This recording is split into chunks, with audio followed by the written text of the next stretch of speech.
మేము అదొకటి ఇదొకటి అడ్డం పొడుగు మాట్లాడి కిరికిరి మాటలు మాట్లాడి ఈ కారు కూతలు కూసి ఏదో చేస్తామనుకుంటే నడవదిగా. ఈ ఏళ్ళ దాకా వేరే కథ, రేపటి నుంచి వేరే తోలు తీస్తాం ఎక్కడికక్కడ. ప్రజలు ఖచ్చితంగా ఎక్కడికక్కడ నిలబెట్టే ప్రయత్నం చేస్తాం. అడుగున చెక్ చేస్తాం, ప్రతి విషయంలో చెక్ చేస్తాం. Sufficient time we have given. మేము తొందరపడి మేము ఎందుకు కన్నెర్రి అయ్యి మా ప్రభుత్వం పోయింది వీళ్ళు వచ్చిండ్రు అనేటువంటి ఒక పిచ్చి అయ్యి అట్లా మేము చేయలే, అటువంటి వాడికి పోలే.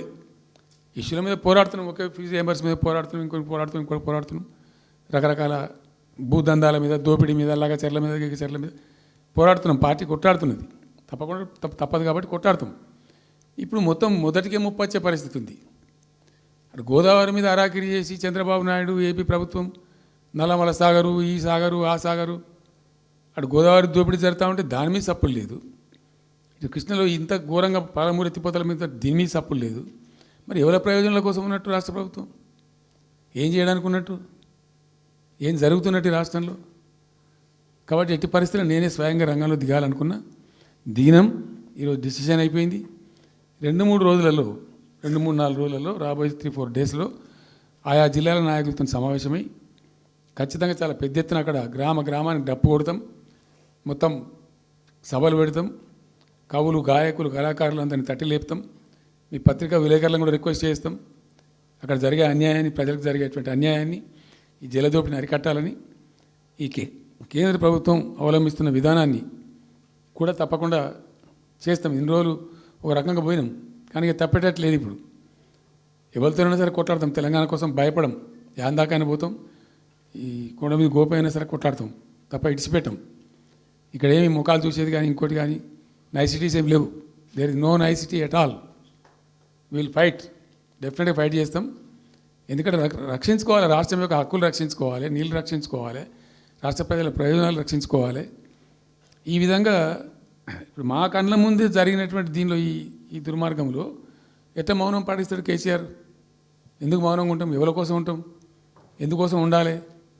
కాబట్టి అరాకిరి ముచ్చట్లు కావు. ఇష్టం వచ్చినట్టు మాట్లాడి, ఇష్టం వచ్చినట్టు ఆల్తు ఫాల్తు కూతలు కూసి ఏదో చేస్తామంటే అది జరిగేది కాదు, జరగనీయం.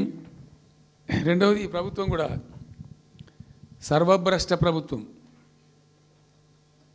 సర్వములో భ్రష్టమైంది. మేము చెప్తా, బీజేపీ కథ కూడా చెప్తా. ఎందుకు చెప్పా?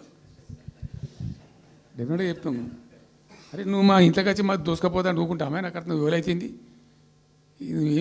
ఏమైనా ఉండొచ్చు కాక, ఏమైనా ఉండకపోవచ్చు కాక, నీ చేయబెట్టి పైసలు కూర్చుకుంటా అంటే ఊరుకుంటామా? సాధారణ కాడికైతే కొట్లాడతాం కదా. యాక్చువల్లీ ఒక పద్ధతిలో ఈ రాష్ట్రం ఒక క్రమ పద్ధతిలో మంచిగా ముందుకు పోతూ ఉంది. సంక్షేమం విషయంలో కానీ, అభివృద్ధి విషయంలో కానీ, పారిశ్రామికీకరణలో కానీ, ఐటీ రంగంలో కానీ, క్రైమ్ తగ్గించడంలో కానీ, లా అండ్ ఆర్డర్ మెయింటైన్ చేయడంలో కానీ ఒక మంచి పద్ధతిలో పోతూ ఉంది. ఇవాళ ఏందండి, జంట నగరాలలో పట్టభాగాలు నడి రోడ్డు మీద హత్యలు జరుగుతున్నాయి, అడిగే దిక్కు లేదు. మానభంగాలు జరుగుతున్నాయి, రేపులు జరుగుతున్నాయి. ఎన్సీఆర్బీ రిపోర్ట్ ప్రకారంగా 20% క్రైమ్ రేట్ పెరిగింది తెలంగాణలో. పీస్ఫుల్ స్టేట్ ఉండే, ఫ్రెండ్లీ పోలీసింగ్ ఉండే, అవన్నీ ముఖ్యమైపోతున్నాయి ఇవాళ తెలంగాణలో. చూస్తున్నాం మేము, మనం పాటించడానికి చూసుకుంటూ, గమనించుకుంటూ, రికార్డు చేసుకుంటూ అని చర్చ చేస్తున్నాం. ఎప్పటికప్పుడు పెరిగిపోయినాయి. వాగ్దానాలు ఏంటంటే వీళ్ళు చేసినాయి? మంచిగా ఉన్న ప్రజలను,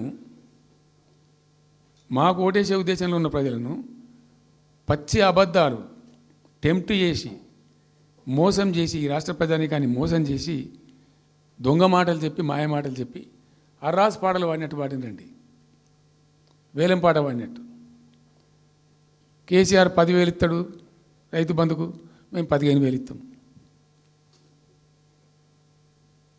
మహిళలకు 2,500 ఇస్తాం. కేసీఆర్ కళ్యాణ లక్ష్మి ₹1,00,000 ఇస్తాడు, మేము తులం బంగారం కల్పిస్తాము. మీరు పెళ్లిళ్ళు చేసుకోకుండా ఆపుండ్రి. ఇదే ప్రభుత్వం మీరు చెప్పినటువంటి మాటలు, పెళ్లిళ్ళు చేసుకుంటూ ఆగిపోండి, మీరు నవంబర్లో చేసుకునే బదులు డిసెంబర్లో చేసుకుంటే తులం బంగారం కూడా వస్తుంది. ఉపన్యాసాలలో చెప్పానండి, మా దగ్గర ఉన్నాయి ఆ క్యాసెట్లని. ఇంకేం చెప్పిండ్రు? పెన్షన్ తీసుకునే ముసలి ఎవరు అవుతున్నారో నవంబర్లో తీసుకోకుండా డిసెంబర్లో 4,000 వస్తుంది. తెల్లారే ఇంకేం మాట్లాడిండ్రు? ఏంటిది అది? 2 లక్షల రుణమాఫీ అని నరికిండ్రు. ఉరుకుండ్రి బ్యాంకుల పంట పోయి జల్దీ తెచ్చుకోండి. ఇక ఒక్కటి కాదు, అట్లా అర్రాసి పడబడినట్టే. చివరికి విద్యార్థులకు, పాపం పేద విద్యార్థులకు ఇండియా ఒక స్కూటీలు కాదా బాబు, చాలా ఉన్నాయి. శాంతాడంత లిస్ట్ 420 హామీలని చాలా ఉన్నాయి. నేను కొన్ని హైలైట్ చేసి చెప్తున్నాను. టెంప్ట్ చేయడంలో ఫర్ ఎగ్జాంపుల్ ఇప్పుడు ఇండియా మొత్తంలో ఎక్కడ ఇయ్యరండి. మేము మొత్తం కూడా 100% సమ్మిళితమైన అభివృద్ధితో మేము ముందుకు పోయినాం. ఇట్లా ఏకపక్షంగా ఏకోన్ముఖంగా పోలే. మేము ఆల్ ఫ్రంట్స్ కవర్ చేయాలని చూసినాం. పేద పిల్లలు ఉంటారు, వాళ్ళకి పాపం విదేశీ విద్య లేక సీట్ వస్తుంది, చదువుకోవాలని ఆశపడతారు, పోలేరు. వ్యక్తిగతంగా మమ్మల్ని అడిగితే మేము పార్టీగతంగానో వ్యక్తిగతంగానో చేసేది కొంతమేరకు. పాలసీగానే ఎందుకు చేయకూడదని చెప్పి ఆలోచించి 20 లక్షల రూపాయలు ఇచ్చింది. ఎస్సీ ఎస్టీ పిల్లలు పోతే వాళ్ళకి అంబేద్కర్ పేరు అని పెట్టినాం. బీసీ అమ్మాయిలు పోతే వాళ్ళకు జ్యోతిబా పూలే అని పేరు పెట్టినాం. రకరకాలుగా మొత్తం మీద వాళ్ళకి 20 లక్షల రూపాయలు ఇచ్చినాం. అంటే ఎట్లాంటి ఇష్టం వచ్చినట్టు అది కూడా పెంచుతాం. కేసీఆర్ 10 లక్షలు ఇస్తాం, మేము 12 లక్షలు ఇస్తాం దళిత బంధు. ఇట్లా ఎన్నండి ఇష్టం వచ్చిన అంటే నోటికి మొక్కాలిగా. అది కూడా 100 రోజుల లోపలనే ఇస్తాం. ఆ కార్డులు వంచుడు, సంతకాలు పెట్టి బాండ్ సంతకాలని ఇంటింటి కార్డులు వంచి మొత్తం చెడగోపం పెట్టారు. దిక్కుమాలిన దరిద్రం అంతా నెత్తిన పెట్టి కంప్లీట్ ప్రజలను టెంప్ట్ చేసి ఇలా వడ్లు కొంటలేరండి.